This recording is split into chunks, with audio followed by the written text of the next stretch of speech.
Bună! Bine ați venit la First Step! În acest videoclip vom vorbi despre categoria ingineri creativi. În categoria ingineri creativi, elevii devin inventatori, inovatori și rezolva probleme, proiectând soluții creative care fac lumea un loc mai bun. Proiectele inginerilor creativi se concentrează pe tehnologie, design și inovație.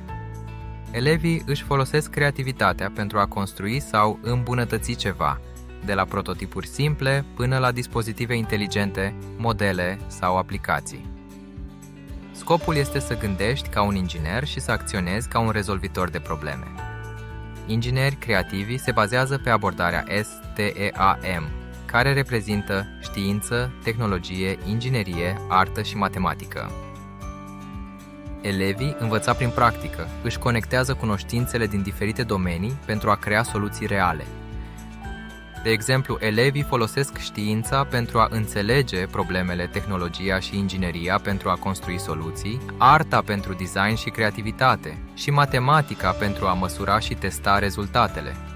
Fiecare proiect First Step trebuie să susțină cel puțin un obiectiv de dezvoltare durabilă al Națiunilor Unite, sau ODD.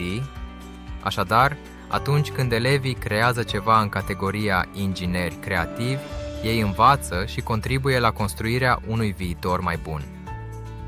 Iată câteva exemple de proiecte ale inginerilor creativi. Coș de reciclare inteligent, un coș care folosește senzori pentru a separa plasticul, metalul și hârtia. ODD 12. Consum și producție responsabile. Viața pe pământ.